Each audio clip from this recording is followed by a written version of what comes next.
What is going on, everyone? My name is Adam Gelman. Welcome back to the Main Event Wrestling Cards podcast. I run Main Event Wrestling Cards. It's available at www.patreon.com/main event wrestling cards. Today, I am, back for a first time in a long time. I apologize for not putting stuff up. It's just, you know, putting together content. You never really understand like how much work actually goes into it. And, I've been doing a lot of writing. I've been doing a lot of coverage on the actual Main Event Wrestling Card site. Just haven't really had a need or a desire to explore other mediums while I'm just extremely busy with work and my kids. So that's on me, and I apologize. But hopefully, we'll be able to get more podcasts in here over time. And I've been following along with a lot of these stories that have been going on for a long time now over the last couple of weeks, and I felt like you know, there's a lot of coverage of this. There's a lot of discussion around these topics, but not many people are covering it from a wrestling card perspective. So I want to do that mainly because, it's rare that you get these topics that not only touch the regular hobby, but also touch wrestling cards. And for me personally, like, I consume so much hobby content. Like it feels like my brain is melting sometimes. I do a lot of driving to my kids' sports, and I'm in the car a lot. I drive all over the place, and I like listening to sports card podcasts on videos and everything that I can get my hands on. That's not sort of like advertisement, infotainment, whatever. And I want to get more content that really pertains to wrestling cards and stuff that I'm passionate about. Because as much as I love, listening to content about sports cards, I've collected sports cards for like 25 years, 30 years. Like I've only like really collected wrestling cards for the last 7 years. So like I don't really collect sports cards anymore. Like it has no real impact on my collecting experience to listen to sports card content, even though it's entertaining to me and I really enjoy it. It's not something that really benefits me overall because really what I want to listen to are people like the Card Foundation guys and everything that Tony and Paul do and everything like that's wrestling card specific stuff like on wrestlingtradingcards.com like we used to do all the time on those videos. And I really created Main Event Wrestling Cards to be a hub and a one-stop shop. But I've kind of slacked on audio and video content because it's hard to find time in my household when it's quiet enough to record, number one, and number two, when there's a topic worth that's actually covered. And I tried doing it for a couple of weeks here and there, and I wish that I had the stamina of the mental stamina to be able to do it weekly, but wrestling card news isn't a weekly thing. I found that out very, very quickly. And that's why I'm like so impressed with the people that have been able to create wrestling card content every week because it's like, how are you finding stuff to talk about?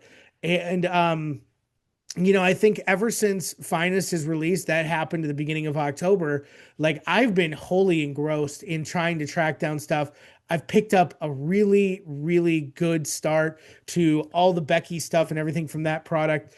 But like I didn't need to get on and talk about it. Like I think like that's where my coverage on Main Event really did a lot of that work for me. So I didn't feel like I needed to like find a time late at night when my kids are asleep to go on and talk about it. But I loved listening to other people talk about it. And that sort of like spurred my, passion to sort of get back on the microphone and see if we can record a little bit here. There's a couple of things I want to cover. And most of it is sort of related to shill bidding and all the stuff that has been coming on from Patrick Ryan and his massive faux pas online and like his reaction and the podcast he recorded with Dr. Beckett like it has exploded. And really, I'm not going to relitigate a lot of that because it's like there's not much that I can say that hasn't already been said there. But what I can talk about is the implications that it might have on the wrestling card space because believe it or not, we over the last, I don't know, 2 years, like shill bidding has been a massive problem in wrestling cards, more so than it has been ever before. And it's because wrestling cards are more popular. There's more people. There's more uh, dealers and people that own businesses that want to sell and buy cards, and that causes the need to manipulate prices in a way that isn't organic. It's more artificial. So, like when all of this stuff comes crashing down, and it really has come crashing down over the last couple of weeks, like if you're online and you're on the hobby social media network and you're inside the bubble, whatever you want to say, like I will like everybody is talking about this. Now, there's two things that I want to cover here. First is just how much content there is outside of wrestling cards that I think everybody really needs to talk about. And I was listening to Card Foundation a couple of days ago, and they were running through all the different content creators that they listen to. And thanks for the shout out, guys. You mentioned me in that list, and I appreciate it. But I think it goes well beyond sort of what they were covering, because if you just look at this topic, I did a Google search, I did a YouTube search, and I did a podcast search. There's like 100 people that are all posting videos very similar to what I'm talking about. Podcasts are very similar to what I'm doing right now.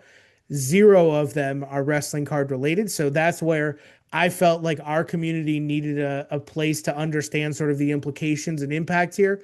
But let's be honest here. Like, one of the first things I want to talk about is just how massive the sports card content bubble is and why it's become such a problem when individuals who are prominent figures within that bubble mess up, and what happens as a result, and how that's so different in wrestling cards, because our community is this tiny little pond and the hobby content ocean is so massive that it's like I see these things happen. I'm like, if this happened in our community, that person would be blackballed, they'd be blacklisted, they'd be black everything, X red X's over everything here. Like, you can imagine how massively problematic it would be if anybody in the wrestling card community started to do some of the things that have been scandals in the overall hobby. Like, you saw what happened with Backyard Breaks. And just to give you a sense here, Backyard Breaks is as good as they ever have been. Like, they have thousands of people. They have thousands of people in their room. They have a ton of people buying from them. They do hundreds of millions of dollars in sales. Like, they are one of the largest retailers and dealers in this hobby, and it's not even close. And that's what is so scary about this, is that because they run 9 channels and what else is stuff, like they are a massive part of the hobby sort of experience for a number of collectors. Now, I cannot stand Backyard Breaks. I think the people in their rooms are weird. I think their hosts are weird. I think they are kind of like this Gen Z type of, like, they've branded themselves like this Gen Z breaker. And in reality, like, a lot of the guys are middle-aged guys just like everybody else. They're just changing the way that they deliver their content to be more hyperbolic and to be more hype driven and whatever. And then they get into these positions where it's like they say something that is absolutely horrific. And I'm not even going to talk about it because it's really been talked about so much here. Like, everybody knows exactly what I'm talking about. And like, they basically say these terrible things. They're given a slap on the wrist. They are very little held to account. And as a result, like, nothing happens, nothing changes. Like, yes, you go into their rooms and it's maybe not doing the terrible things that they were called out for and canceled for, but they are still just as profitable. They had no impact whatsoever. Now, they are, again, one of the largest sellers of sports cards in the world. Like, they do so much business, it puts a really interesting spin on how people react to what Backyard Breaks does. Like, they've had multiple scandals. Like, let's not even talk about the Trevor Lawrence scandal that happened back in 2022 or whatever it was, when they basically said, we're going to give away this pack. They pull a big card out of the pack and then they keep the card. Like, that was a massive scandal. They didn't lose any impact over that. They were still just as profitable and helpful to their whatnot partners as ever. After that, they did a mea culpa and then they moved on. They were never given any type of impact for the bad behavior that they displayed. Then same thing happens here where they put terrible things out into the airwaves. They were making national news covered on a number of hobby content participation, podcasts, videos, whatever. And then for whatever reason, he was like Grant, who made the comments, was gone for a few months, back and better than ever now. So again, nothing has really happened as a result of that. And now we've got our next big scandal. And I talked about the backyard one because it's so interesting, like how certain people are treated when they make mistakes. Now, when I say they need to be held to account, it's not they should be forever banned from participating in the hobby. It's not like they've gone out and murdered somebody. Like if that were to happen, different conversation. They literally said terrible, terrible things. They had zero apology for it. They had zero follow up on it, and they're allowed back in without any recourse. That's the problem. And so when we get into these types of situations where somebody gets themselves into another scandal and it happens seemingly weekly, like that somebody does, they are rarely held accountable for those actions. And that's where the hobby content bubble exists to protect a lot of these really big voices in a way that I think is unfair to the people who deserve to have accountability shown to these people, because if they were in a similar position and they don't know anybody, they would be, you know, blackballed just the same. But they wouldn't have the recourse to come back and reestablish themselves so quickly because their followings wouldn't have been as high. That's always the case. The haves of any situation are always going to be quicker to rebound from bad press, bad situations faster than the have-nots. That's always just a reality of the situation. That happens in politics, that happens in entertainment, that happens everywhere. If you look at the way that scandals are handled in politics and entertainment, like today's world, the news cycle is so incredibly short that you can literally step away from a week and come back without any real repercussions. And like that is now being accelerated in a sports card hobby where a lot of those same news cycle situations are happening here too. Like we are seeing major bad things happen, and those news cycles last maybe a week. Now, this is one of the first scandals of this year that has lasted, approaching more than a week. Backyard maybe was 2 weeks, 3 weeks before everybody forgot about it. Now this one is about a week old and people are still making content about it. So we're a little bit further on now than we were before, so that's good. But there's a life cycle here, and it's so frustrating. And I see wrestling card content and how this relates back to us is like wrestling card content creators are just so tiny compared to a lot of these voices. Like we used to make videos on wrestlingtradingcards.com, and we would be lucky if 700-800 people viewed that video. My kids make a Roblox video where they're just like they do a screen record of them playing the game, and they get like 3,000 views on it. So that's just a representation of like how small our pond really is. Because you have people like Jeff Wilson, you have people like Card Collector 2, you name it, they make a video and 40,000 to 50,000 people watch every single thing they do. Some of them more. So that is like so much bigger than anything we could do. But the implications do hit our community. Like if you talk about how Backyard Breaks, that whole scandal impacts our community. I don't know if you guys know this, but they were on streams doing terrible things opening WWE Flawless. Like they were scratching the relics of the female wrestlers and sniffing them and then making terrible noises. Like they are awful, awful people in that respect. And that really does come into our community. And we just really have no recourse to prevent any of that from happening, but also no recourse to talk about the impact when it happens. So then we get into these types of situations with shill betting, which actually has had immense impact in some of the things that we've done over the last 2 years. And again, our voices are so small.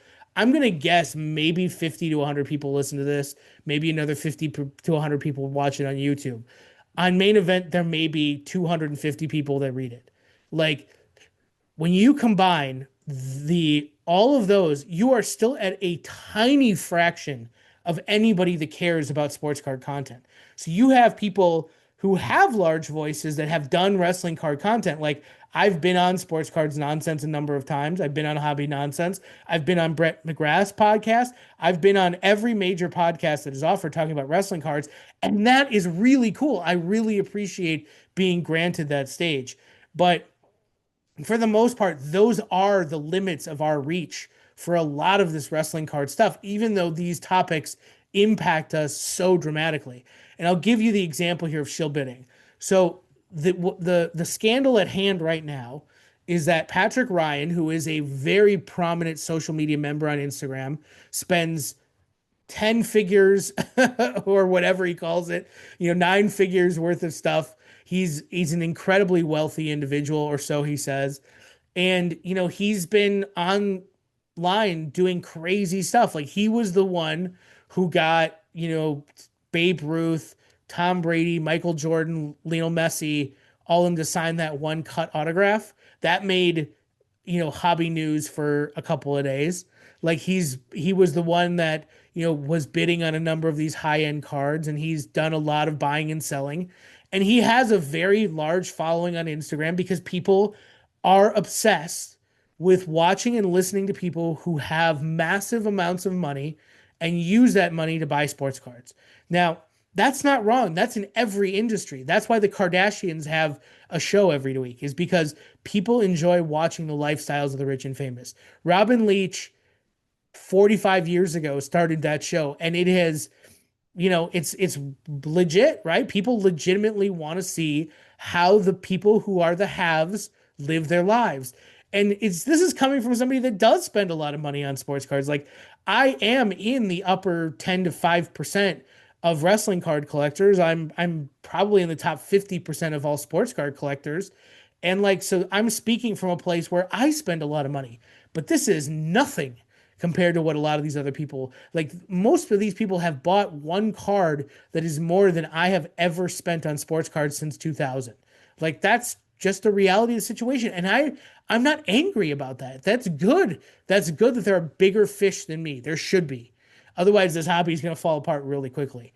But when one of those individuals, i.e. Patrick Ryan, shows a screenshot showing that he's bidding on items that he has for sale, that is a major problem. That is shill bidding. There is a black and white sort of a definition. If you bid on your own item, that is shill bidding. If you bid on an item that you are listing through a consignor, that is shill bidding. That's black and white, and he admitted that. He said his intentions were this, that, or the other thing. I'm not going to get into it because people have spent hours and hours talking about it. Go listen to one of their podcasts. Just do a search for it. It'll pop up at the first listings on YouTube. You can listen to 7 hours of that. Where that applies to wrestling cards is quite important. Now, a lot of you guys probably don't follow the sales data the way that I do because you don't need to. Like I run a website. I try and keep people informed. I try and do a bunch of stuff. And so it requires me to have visibility into the pricing of cards and the way that cards are bought and sold, because that's a frequent topic that I talk about on Main Event Wrestling Cards. I'm not saying this because I'm bragging about it. I'm saying it because it's part of the role that I play in the community. And over the last 2 years, if you have tried to sell a one-of-one wrestling card, more likely than not, you have run into a gentleman who creates zero feedback accounts and bids until he wins, and then doesn't pay for those auctions. Now, originally, that person was doing it to spite me because of the platform that I've created within wrestling cards. He impersonated me. He sent slur-filled messages to sellers pretending to be me. Like terrible, terrible stuff was sent. This guy just has way too much time on his hands. And if you don't have trolls in this space, if you're creating content and people don't hate you for what you talk about, you're not saying something of interest at that point. Like by putting your opinion out there, you're going to gain these people that just exist to undermine you, and that's fine. I've been writing about sports cards since 2007. I've had so many trolls, it's not even funny.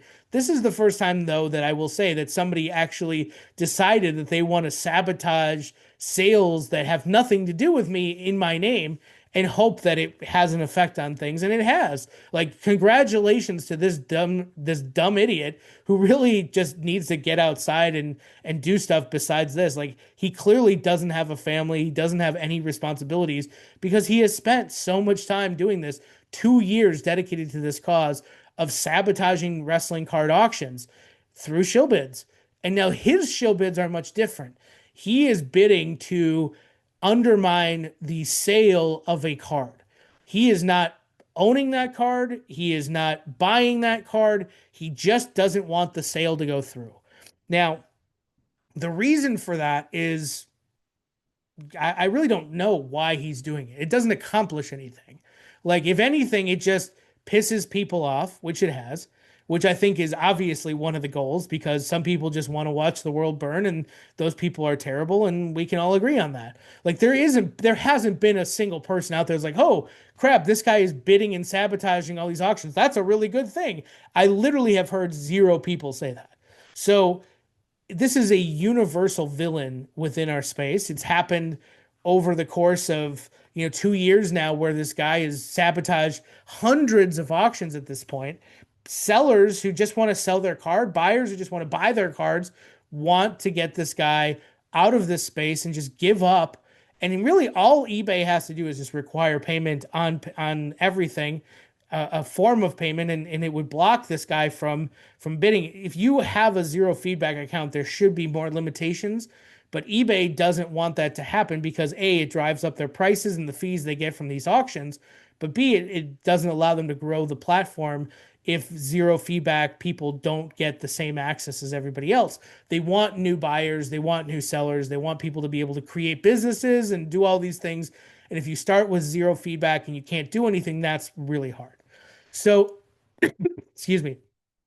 So I get why eBay doesn't want to put a limit on this, but this guy's really taking advantage of this because all he has to do is create a dummy email account, link it to a new eBay account, bid on this item, and then just leave that account to be fried, which is exactly what happens. If you go into the auction results of all of these one-of-ones, you see that there's no longer a registered user. So this guy does not care about the status of these accounts. He just creates and creates and creates. And there are ways to do that through bots and everything like that, which he's obviously taking advantage of. And that's really the goal of what he's trying to disrupt the market.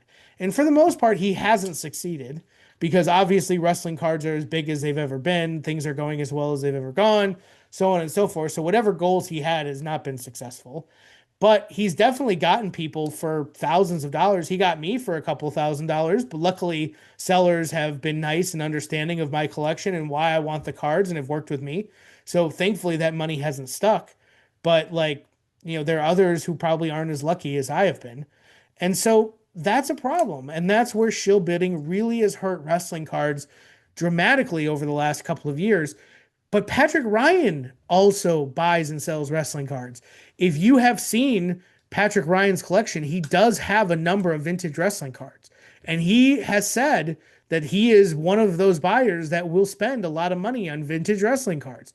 So the question marks around recent sales of vintage wrestling cards that he has bought and sold should be under investigation in that respect. If he is openly admitting to shill bidding in these auctions, where does that buck stop? Where does that slippery slope end?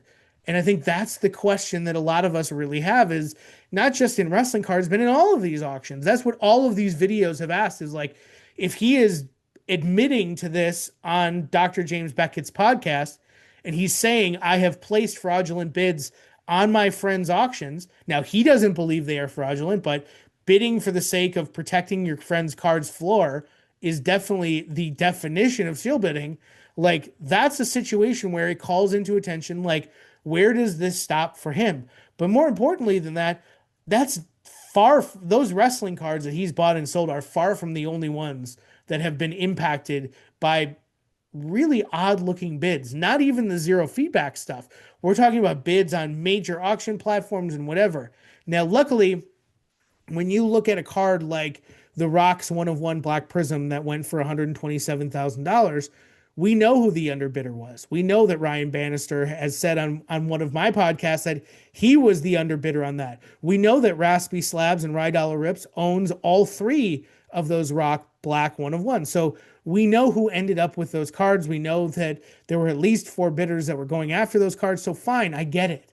But that's one card. There are hundreds now that have sold in massive, massive sales across vintage wrestling cards, modern wrestling cards, you name it.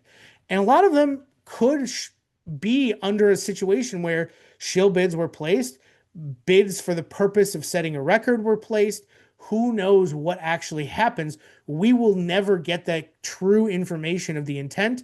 We will never get the true information of why these things are happening because, for the most part, a lot of this stuff is either anonymized or it's just not available. So we can see when a zero feedback bidder bids on eBay and bids up a card, and it's clear that that person is a shill bid. Either they have 100% bid history or whatever. Like, there's ways you can look at that. On these other platforms like Golden and Heritage and Fanatics Collect and you name it, like, those things don't exist. Anonymity is a key part of their platform because they don't want to basically burn the relationships that they have if something goes down that's nefarious. And like, really, there are a lot of question marks. Like, there was an entire Heritage auction where exquisite basketball cards sold for 300x what their price was, and that was covered on many, many different podcasts. Again, I don't have the visibility or the understanding of the exquisite basketball market to comment on why a card would sell for 300x what it would normally sell for, but it looked weird, right? And a lot of people commented on it, from, card ladder people to, on their crossover show, which I absolutely love and listen to on a regular basis. Or you have people that are like Brett and everybody else who run just like collector podcasts.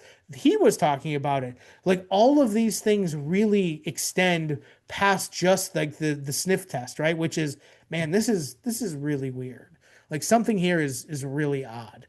And I think like that's where a lot of this is headed, is like, in wrestling cards, as we get bigger and bigger and bigger, like, more and more of these bad actors are likely to come in. Like, that's just the nature of the market.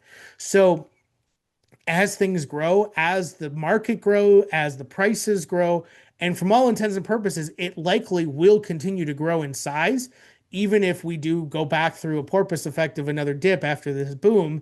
Like, there's still going to be more people around than there used to be. And now, if people are seeing values go down, the manipulation to try and hold the floor is going to happen more frequently at that point than it would now.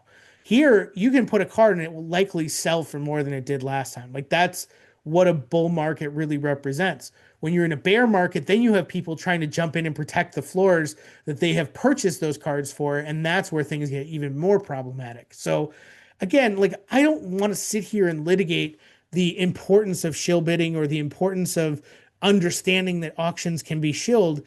It's just like, wrestling cards do have impact here. Like, we have had people come in and manipulate the sales of wrestling cards. Like, if we are not immune from it in the small community that we have, like, I can only imagine how rampant it is in all communities, right? Because wrestling is not the smallest collecting niche, but it's far from the biggest. So as you go up and down the ladder, like, there's going to be a lot of question marks of like, how far do these really sort of, grubby little fingers reach into a lot of these different situations where you're talking about invisible reserves or whatever the stupid mechanisms that these people are talking about, right? Implicit reserve, defensive shill bidding, offense, who cares? Like, honestly, like, it doesn't really matter in the respect, other than the fact that collectors are having to pay more for the cards that they want, and sellers are being forced to deal with others who are using nefarious tactics, it seems, allegedly, to shill bid their items and inflate the comps that are aligned to those individual cards. Now, I've been rambling here for about a half hour now on shill bidding. There are other podcasts that have gone much, much more deeper into the legality of the situation, and you name it. Like, go and check those people out. That's not what this is about. What I am saying is that for wrestling cards specifically, when you look at cards like The Rock and Hulk Hogan and Stone Cold Steve Austin or even Becky Lynch, a lot of these cards have gone up so dramatically in value over the last 7 to 8 years that it's hard to recognize like what are the real reasons why that's happening. Now, for somebody like Becky Lynch who has won, 5 titles in that time frame, sure, I get it. For somebody like Stephanie Vicaire who has debuted and won a title in that fence in that time frame, great. That's the type of stuff that influences value in this hobby. When you have performance in a ring that delivers additional value to their legacy, it's going to have additional value to their cards. Hulk Hogan really hasn't wrestled since, 10, 15 years ago, right? Or whatever his last match was. And yet people have in the amount of money people are willing to spend on his cards prior to his death is was staggering, right? Same thing with The Rock, same thing with Stone Cold Steve Austin. Those guys have not done a single thing. Well, and I say that I remember that Stone Cold Steve Austin actually did wrestle a match and The Rock wrestled a match recently. But in all reality, like they're not adding to their legacy in a way that is different than what they had before. Now, let's look at somebody like Mick Foley or Shawn Michaels or whatever. Like those individuals, like they had their final match. They're not contributing massive title wins. They're not adding titles to their legacy like John Cena has. Like so, there's really nothing that dictates that those values should 2x and 3x, other than the market expanding and other than the market getting bigger and more people having demand for those cards. So that's where a lot of this really the rubber meets the road is like, yes, they haven't brought anything to the table in terms of actual performance, but there's more people now around who want to buy and sell those cards. So they have got more demand, more and less supply or the same supply. So obviously prices go up. That's basic economics. So then it becomes when those values are 2xing and 3xing inside of a year, like what does that mean overall for the wrestling card market? And that's where things start to get sort of confusing is like, why did this card sell last week and then a week later it sells for $20 more? Like those are the types of things that I think a lot of people have question marks about. And I do too, frankly. Like those are really interesting use cases to say, is the market really growing in that rapid a pace? Or is it something where, it's a lot different? The other thing I want to talk about is Topps Finest because, um, man, I have been so excited about this set. I know a lot of people have been, sort of wishy-washy on certain aspects of Cactus Jack. Completely get it.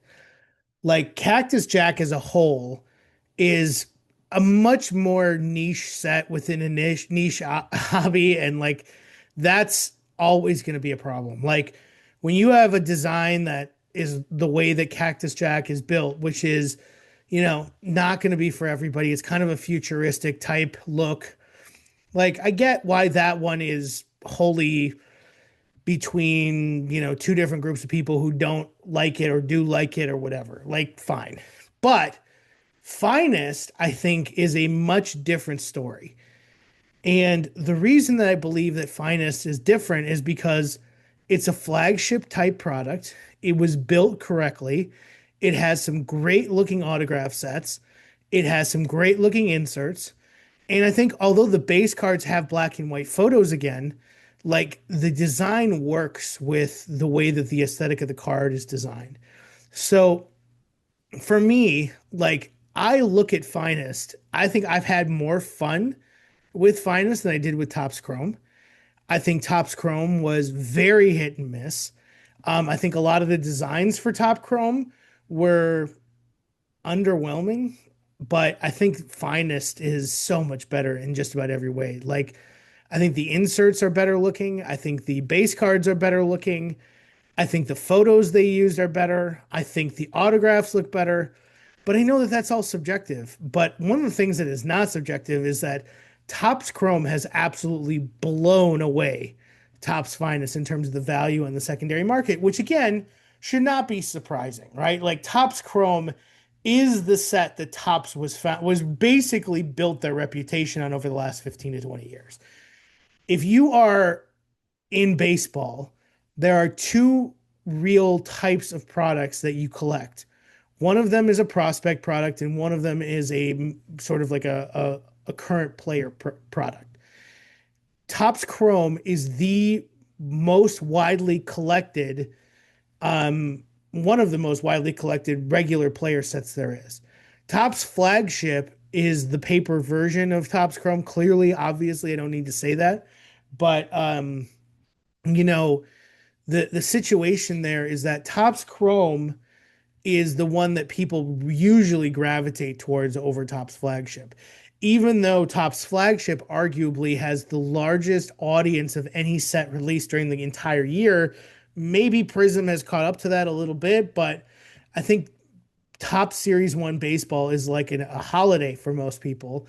And baseball has such a wide range of collecting audiences that that target market is huge. But Topps Chrome is really the one that drives the most audience for like the people that draw that are on social media and are having conversations about sports cards, right?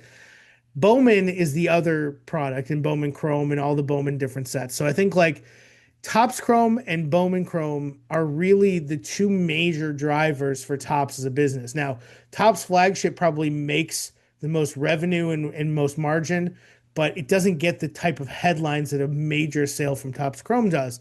And I think with the addition of the debut patches going into Topps Chrome Update, that only furthers the conversation. But I'm not going to make an argument that Topps Flagship isn't important, but Topps Chrome has like 15 variations at this point, and it's the reason is because more people have come on to shiny cards thanks to Prism and thanks to the Panini era, and Topps has responded by feeding that demand. And when you see in wrestling, Topps Chrome was given only a few chances before Topps lost their license in 2021. You had 2014 Topps Chrome, you had 2015 Topps Chrome, 5 years went by, 2020 and 21 Topps Chrome. You had four named Topps Chrome products for the entirety of the WWE license. Now, there were Chrome sets other than Topps Chrome released. Like you had Heritage Chrome, you had, the Comic Images Chrome, you had like a bunch of Chrome stock products. But actually named Topps Chrome sets, you had four.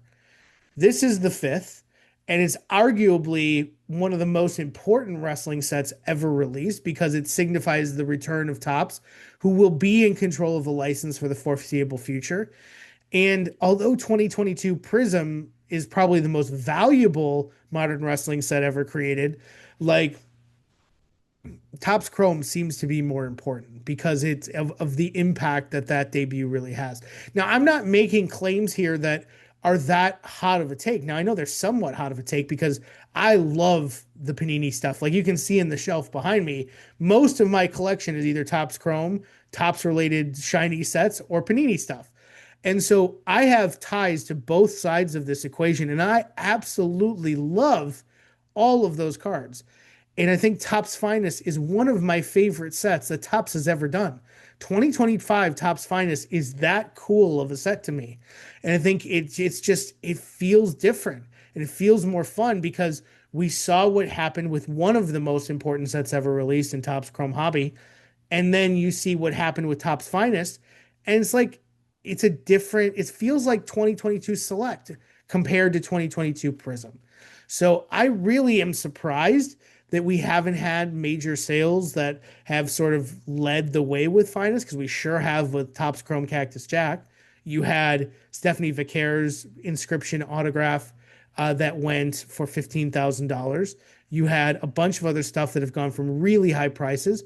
We have not seen that for Topps Finest, which is odd. Now, I'm still looking to see what the actual sales volume looks like. The average sales price is probably going to be lower than Topps Chrome, but I'm sure there's a lot of volume that is sold. There's sure been a lot of breaks that have sold.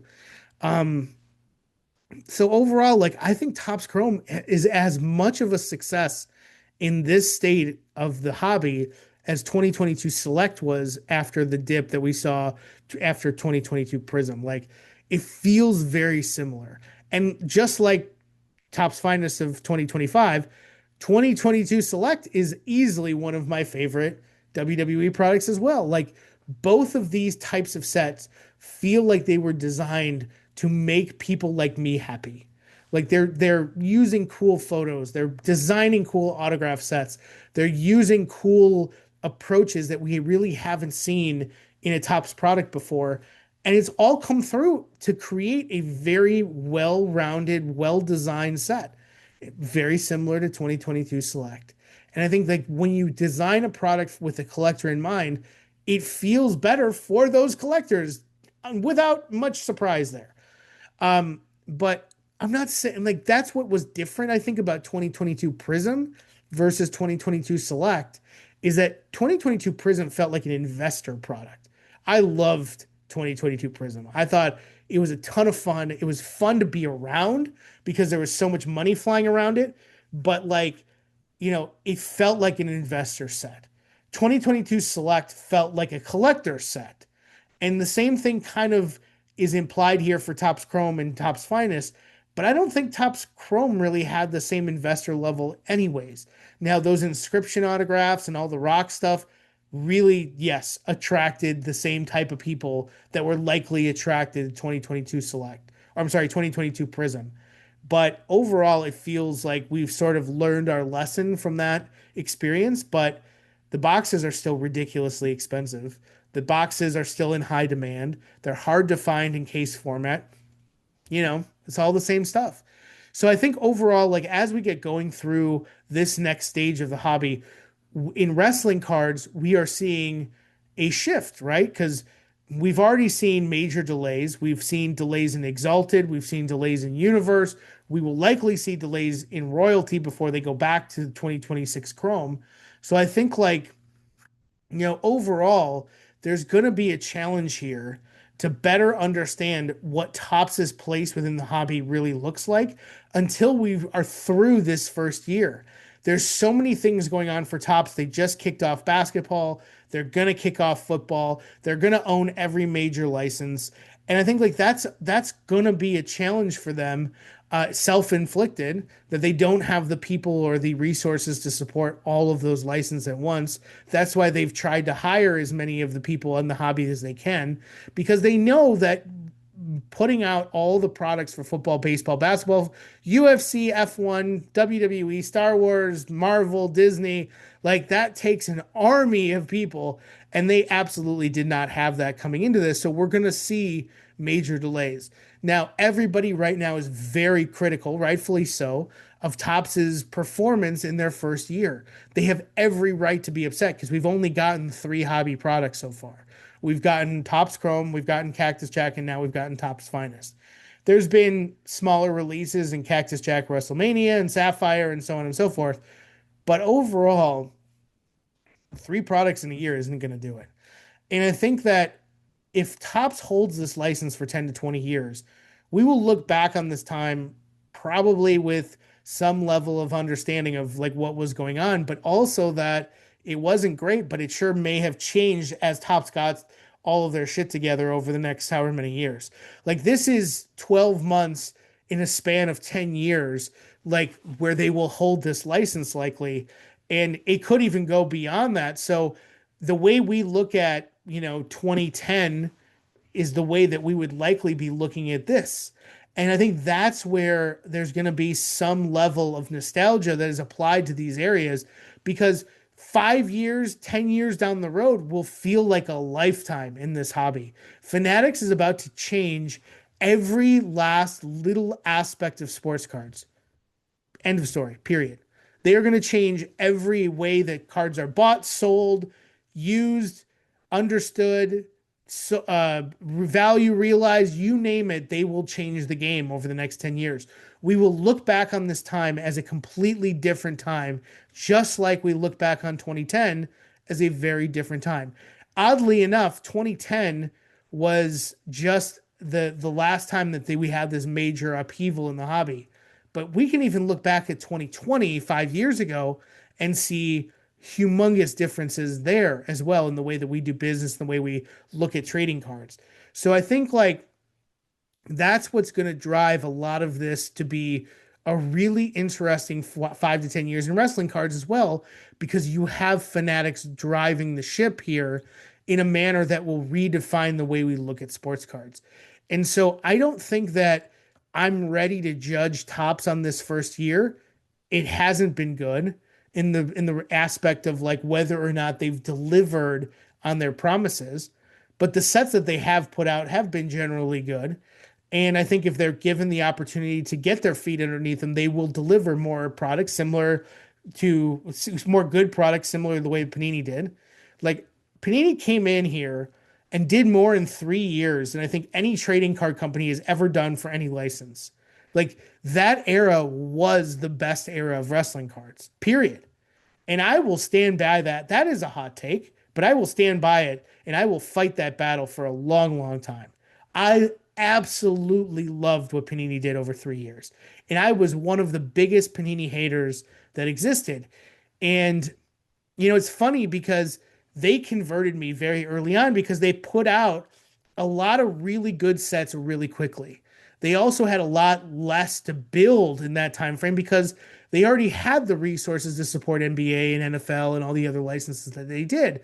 So taking on WWE and just basically using the IP that they had built for those other sports was much better of an approach because they could get the products out more quickly. Topps is trying to redesign every brand for wrestling, every brand for UFC. They want to differentiate every brand. I don't necessarily support that that's the best way to do it. All right, I'm going to close this out just sort of by talking about a few other things that are important right now. I think we're going to have some sets here on the horizon that'll be very big deals.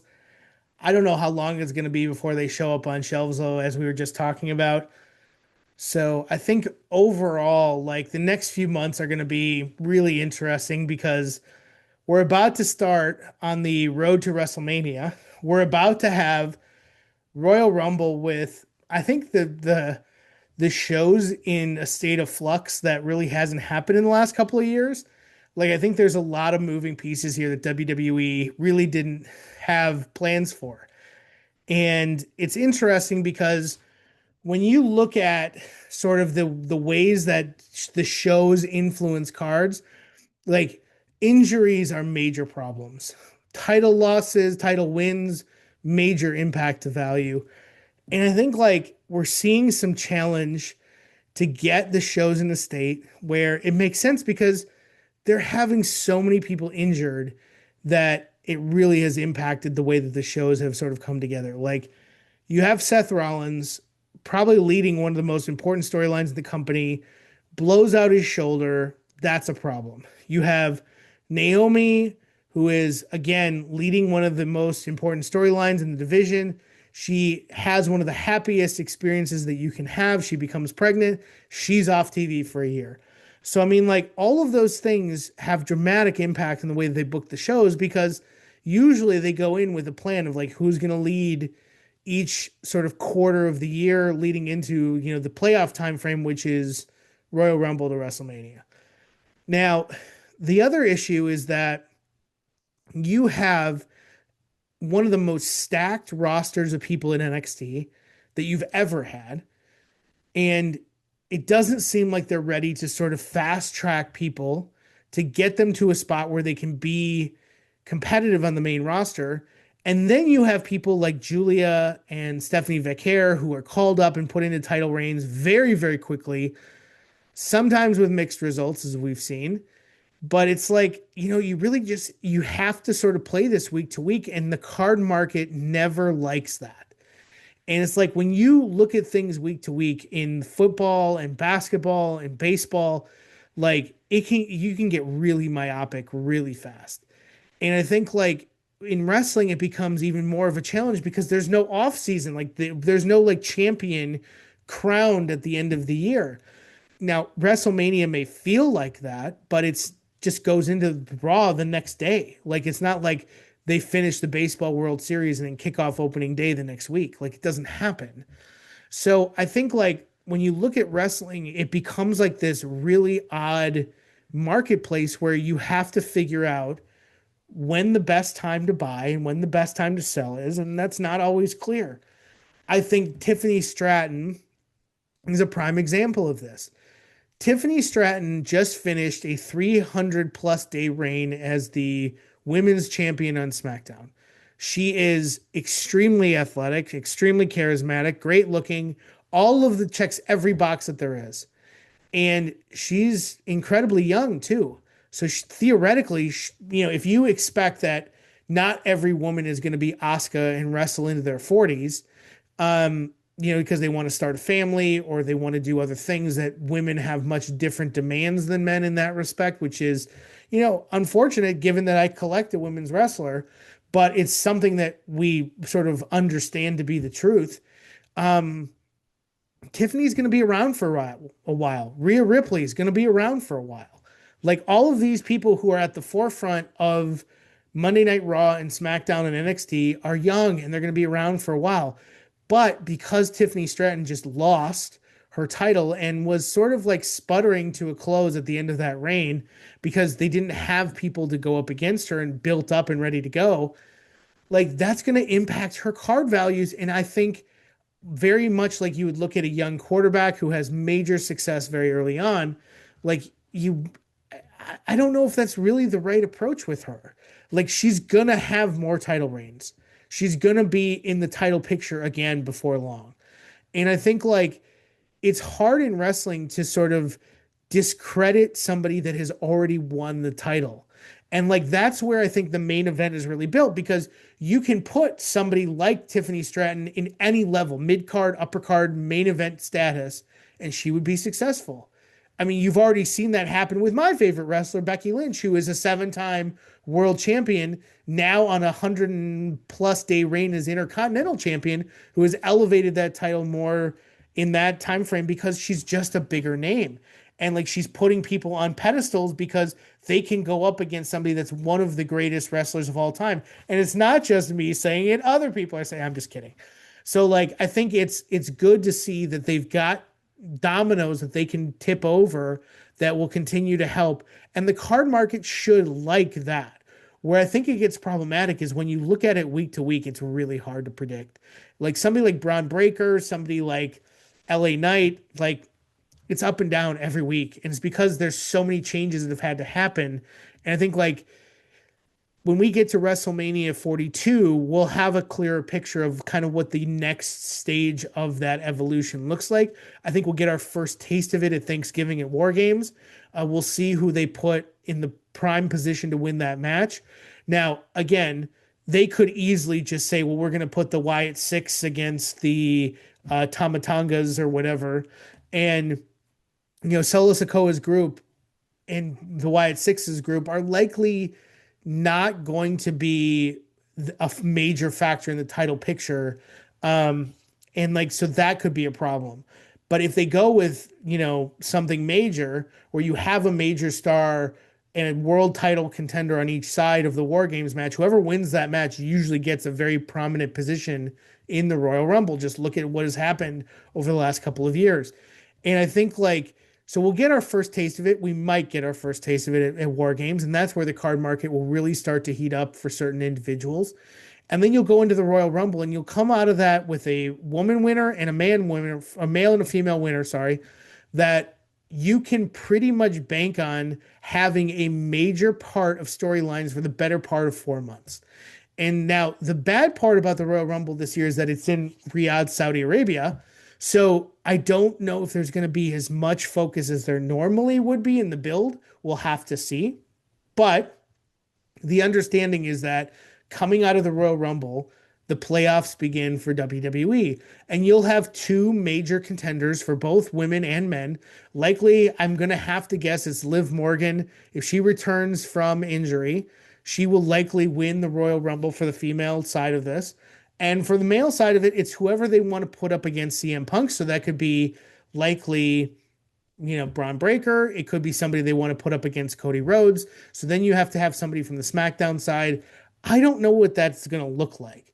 Now, I don't think it's going to be Roman Reigns. I don't think it's going to be Brock Lesnar. So then the question is, do they elevate somebody the way that they did last year with Jey Uso? And you saw what happened with his cards as a result of his sort of next steps in the Royal Rumble. Or do you do somebody like LA Knight or somebody like Gunther or whoever that you want to insert back into the title picture.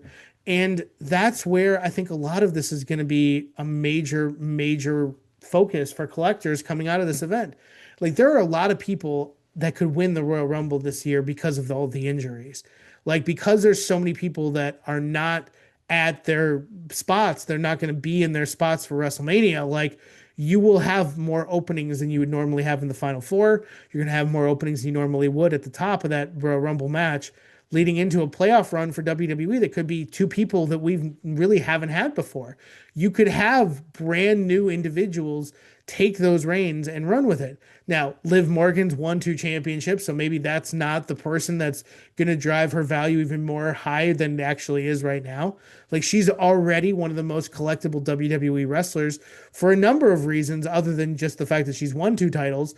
But I think like if she's injured and she's coming back and they want to put a belt on her because of any number of reasons, fine. They could put it back on Rhea Ripley, even though the fans on social media may not like it. The in crowd, arena fans will love it. And so I think like there's a lot of directions that they could go. But on the men's side, it's wide open. Like you would have originally expected CM Punk to win and face Seth Rollins had that sort of come to fruition. But Rollins is injured and Punk is now the champion. So who do you then have win the Royal Rumble? Is it Braun Breaker to come in and take the belt from Punk? Or do you say we've had enough of Cody Rhodes and we need to sort of go a different direction there? So, I mean, like there's so many things here and the card market responds dramatically as a result of these matches. So I think like over these next couple of months, like we're going to start to see some new faces emerge or old faces get runs that they've had in the past, and I'm really excited about this. This is my favorite time of year in WWE. I can't believe a year has flown by.